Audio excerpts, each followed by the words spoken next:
Hello. Today in the training, we are going to go over the Wisconsin offer to purchase real estate. Whether you are a brand new buyer or it's just been a while since you've written an offer on real estate, today's training is really going to take you through an in-depth walkthrough of what's on an offer to purchase and how to best fill that out to feel confident so that when you're ready to write an offer, it's a seamless thing for you and you can just go right ahead and do it and feel confident about what you're doing. So let's take a little bit of time to jump in and take a look. So I am going to pop over to my tab. All right, here we are with the residential offer to purchase. At the top, it is the date. Then we have the section where it talks about how is your agent representing you. This is agent of buyer right here. This is the section that I always select. I always write my offers for clients as their buyer's agent because it's the only way that I can negotiate properly for them.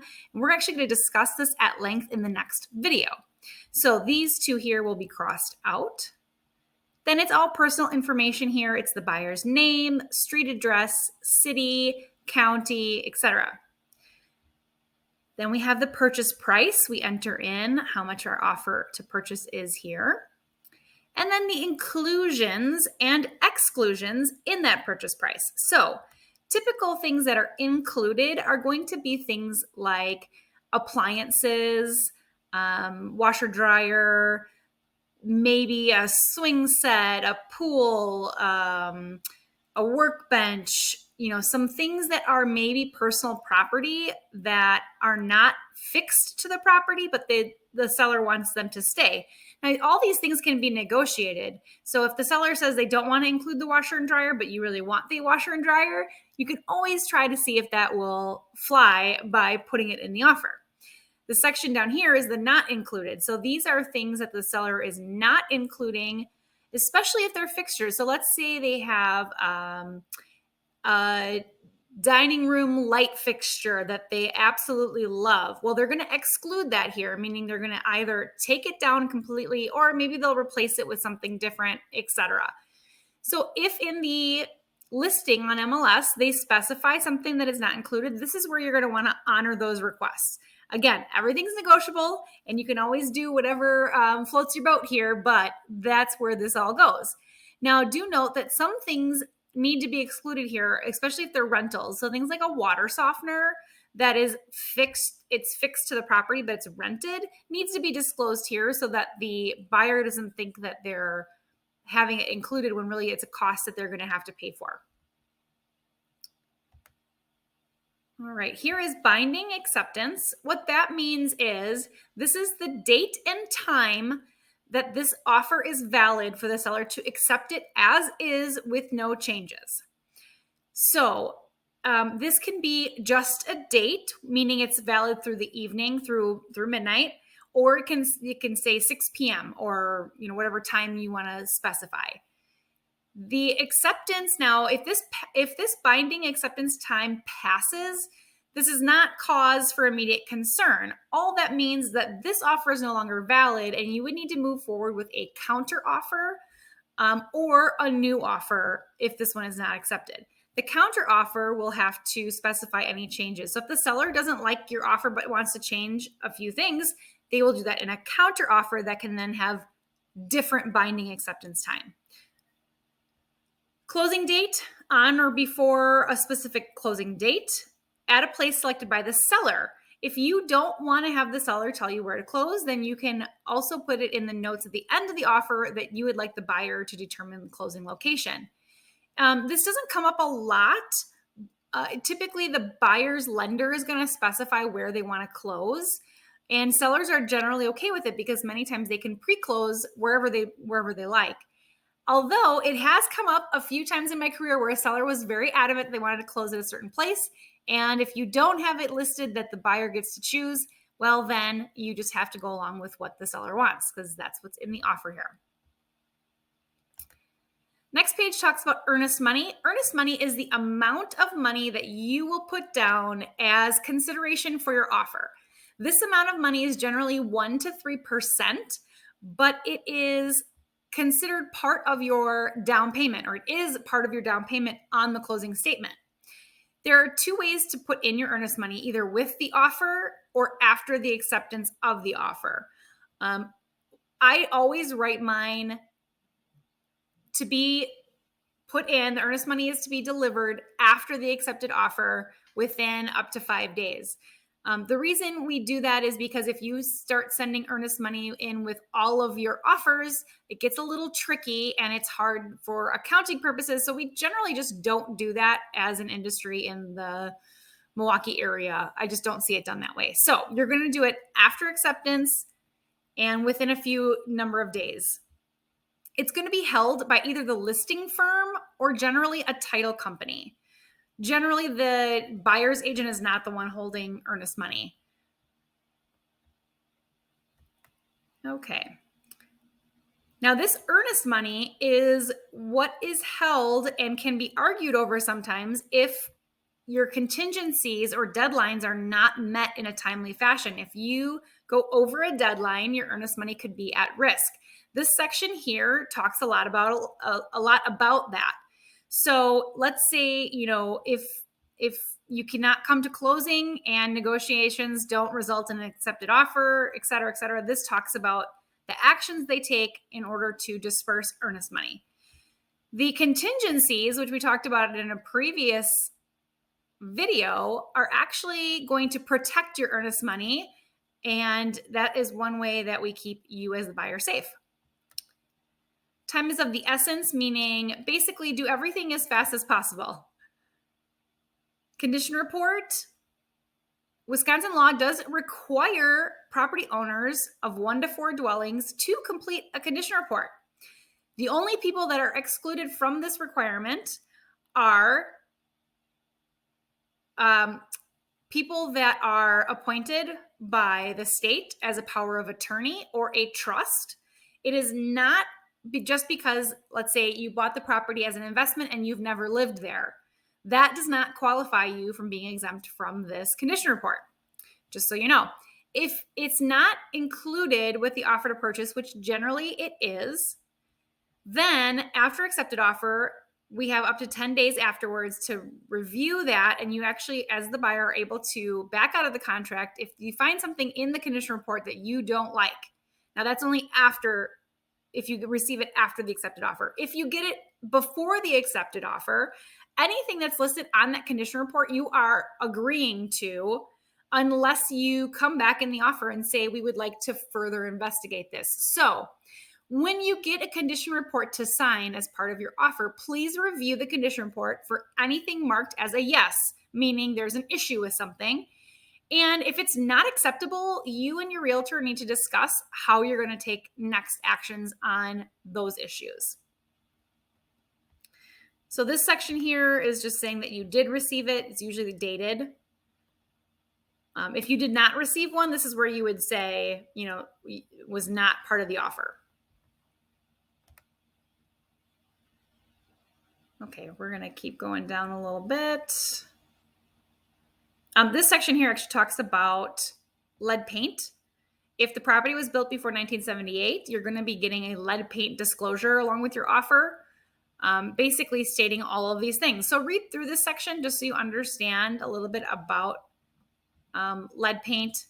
And you also can look up the lead paint brochure online. It's readily available to discuss the dangers of lead paint if you are worried about that. All right, here we're going to go to the inspections and testing section. Now, we talked a little bit briefly in another video about these contingencies, so this is where you find them. The first one is the inspection contingency. These are really just stating that, yes, you want one, so you'll cross this off as an X, and then it's saying that it's going to disclose no defects. Now, almost every inspection has disclosed many defects, so this is where you are going to say whether or not you want to let the seller cure defects. The section right down here, this right to cure. If the seller has right to cure, it means that you're going to say, Mr. Seller, I want you to have the ability to fix those problems. It says right here, you can cure the defects in good and workmanlike manner. or deliver a detail and deliver a detailed report about what was done no later than 3 days before closing. Now, if you, for some reason, are worried about the seller fixing defects, you can not put in right to cure. Me as a listing agent, I look for this. If somebody has an inspection, I want to see right to cure for my seller, because if you do not have right to cure, a buyer can back out of the contract for almost any defect within reason, which you're always going to find something generally that you could back out of a contract for.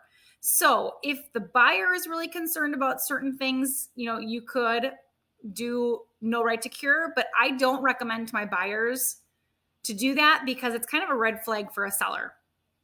Especially if you are competing for a house, you definitely don't want to remove the right to cure. You want to give sellers the right to cure. And you also are going to put in how many days here you're giving yourself to complete this inspection. So it's 15 if you leave it blank. That's kind of the maximum we want to see in real estate. As a seller, if somebody were to write like 21 days, it's just too long. You want to make sure that this deal is actually going to go through. When you're in a really competitive situation, you could tighten up these timelines to something like 10 days. And that shows the seller that you're really serious and you're going to take care of this right away.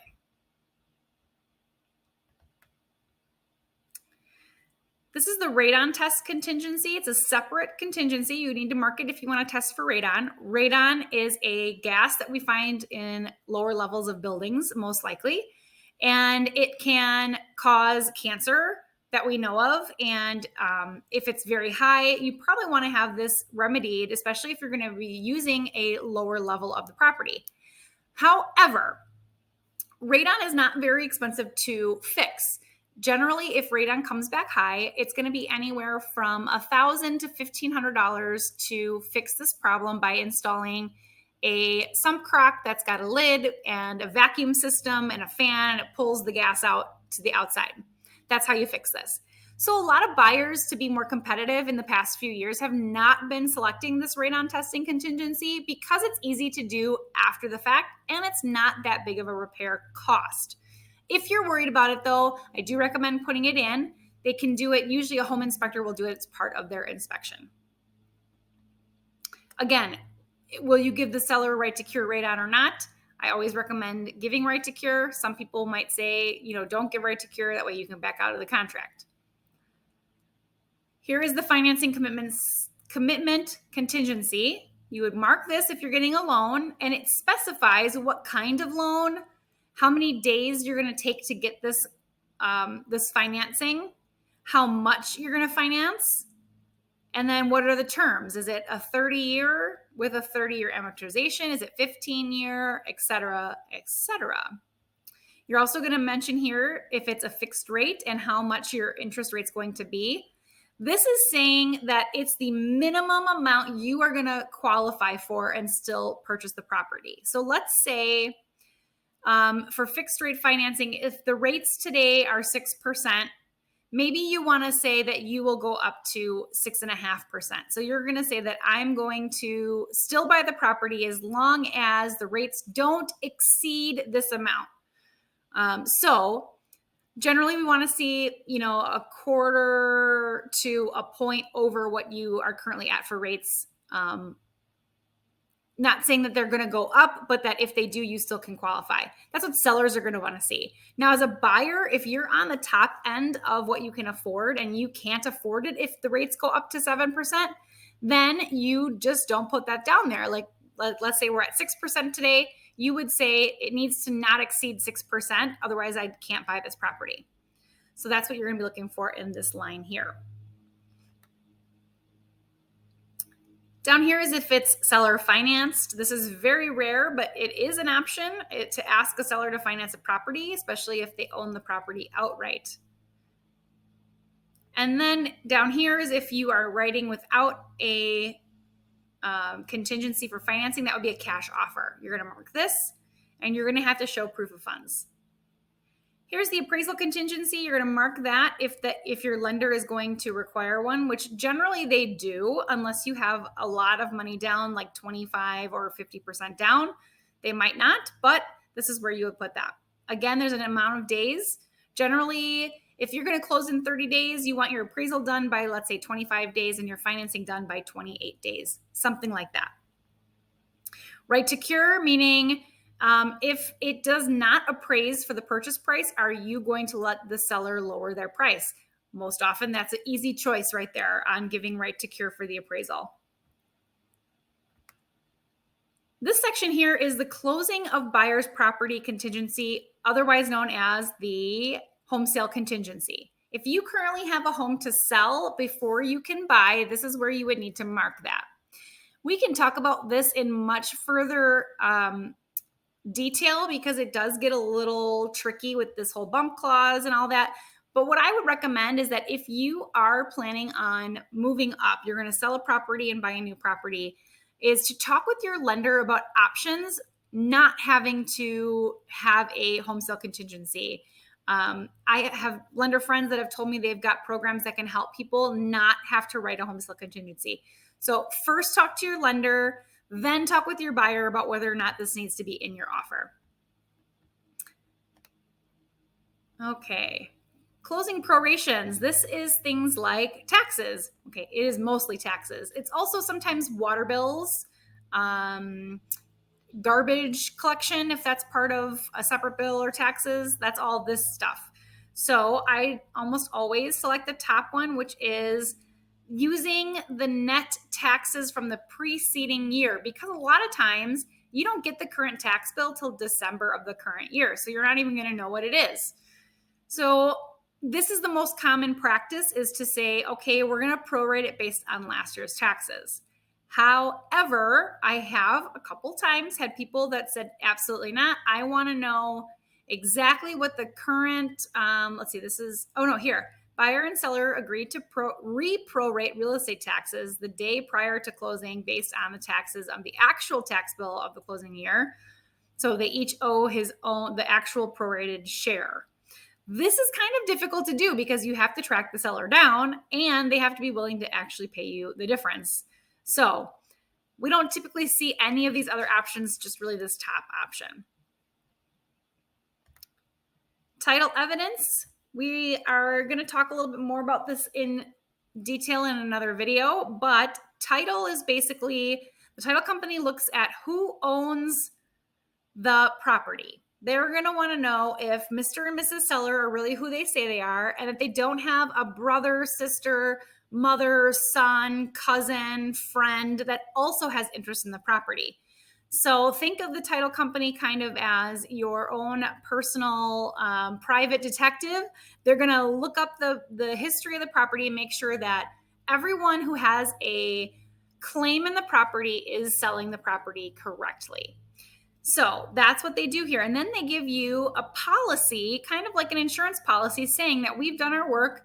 We know that nobody else is going to pop up and say that they own the house. Whereas if that actually does happen and somebody comes out of the woodwork and says, I own this property, here's the proof, the title company will actually step in then and pony up the money or whatever they do to make this right for that seller and for the buyer. So that's what the title insurance actually does. If you can't get clear title, let's say that there's liens on the property or it's just not acceptable, there's something goofy going on. What can happen is the seller actually gets up to 15 days to extend closing to fix the problem. Just so you know. Then if they can't do it, the buyer and the seller can do a couple things. They can opt to extend for as long as they want, right? It's a negotiation. So the buyer can say, you know what, I love the house. I'm going to give you 60 days to get this figured out. They can do that. But after that 15 days, the buyer can then back out of the contract if they believe that the seller cannot provide clear title.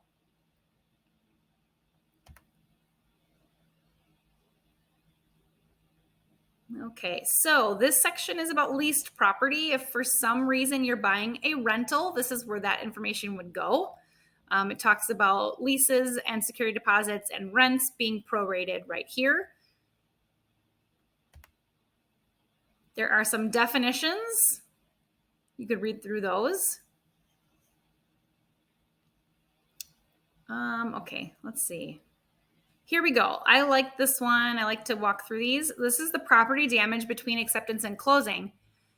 If something were to happen after you get an accepted offer, you go through the inspection, everything is great, and something happens to the house. It floods, there's a fire, there's a tornado, there's a tree that falls on the house, there's a window that gets broken. It could be minor and it could be devastating, right? Something happens prior to closing. If it is not more than 5% of the purchase price, the seller is going to notify the buyer in writing and will restore the property to materially the same condition as it was at the date of acceptance. If the amount of damage is over that 5%, the buyer can opt to back out. They might say, even if you were to rebuild this whole house, I don't want it. That's the buyer's option at that point. Now, if the buyer says, you know what, I still want the house, it says buyer shall be entitled to insurance proceeds, if any, relating to the damage of the property, plus a credit towards the purchase price equal to the amount of the seller's deductible on the policy, if any. So here, basically, it's saying that the buyer is going to get the money to fix everything. They still can move forward with the purchase. So really, it's in the buyer's court at that point. Then here we have the pre-closing walkthrough. You get an option as a buyer to walk through within 3 days prior to closing. So anywhere from 3 days up to the date of closing. And you're going to want to obviously arrange this with the seller. I try to have it so that the buyer goes through when the seller's already out, so that we can, number one, make sure that the seller removed all the items, including their junk, and that we are able to clearly see everything to make sure that there's no damage to the property that wasn't there at the time of the accepted offer. Occupancy of the property is given to the buyer at the time of closing. Surprise, surprise. The seller needs to be out when it's closing, unless otherwise provided in the offer. Now, sometimes as a buyer, in order to buy a property and to actually win that property when you're competing with other offers, you might actually give the seller what we call a rent back, whether you charge them rent or not. It's time for that seller to actually stay in the home after it closes and move out, let's say over a week or 2 weeks. This is helpful for that seller if they are in the purchase of selling and buying a new property, because maybe they need the funds from their sale in order to buy the next property. You as a buyer can help them out by letting them close and then not have to move for a few days. That's what this talks about. Now, if you were going to do something like a rent back, there is a whole nother addendum called Addendum O that we would fill out discussing the terms, and it's another legal document that the seller agrees to. Okay, we talk a little bit about what happens for default. This is a legally enforceable contract, one signed by both parties. And that is most of what we have here. Oh, here you can see one of my general contingencies that I write in, or my additional provision. I like to say that if deadlines fall on the weekend, we get an extension to the next business day, because it's really hard to get financing approval on a weekend when your lenders don't work. So that's why I like to put that in there. But this is also might be where you write in that the buyer wants to select the location of closing, or any other little things that we need to talk about. So let's say back in that condition report, you found out that the fireplace is not functioning, or the seller doesn't know if the fireplace is going to function. Maybe you want to write in here that you're going to have the ability to still get a fireplace inspection. Or maybe you want to even write in a credit here and say, the seller to credit $5,000 towards new fireplace. I mean, that's kind of on the high end, but I'm just giving you examples of things that could go in this section. Then here we're going to talk about how we're going to deliver this contract. Generally, we do it all on email. At least my team does, because we do electronic signatures. So we would put in the seller's email address, which would actually be their agent, and that's my email, and that's how we would do these contracts. We add any addenda, which are going to be things like the condition report, the lead paint, the addendum A, which is necessary if you are buying a property with a well or septic system, because that allows for testing on that addendum A. So that's an additional document. And that is the offer to purchase. I know it's a lot to talk about. It's a lot to take in. It's 10 pages, but we went over all the main points and talked about the contingencies, the earnest money, the purchase price. I hope this helps you write a confident offer. And if you have any questions, please feel free to reach out. If you are ready to set up a buyer consult where you want to talk about looking for homes, please reach out to my team and we would be happy to help.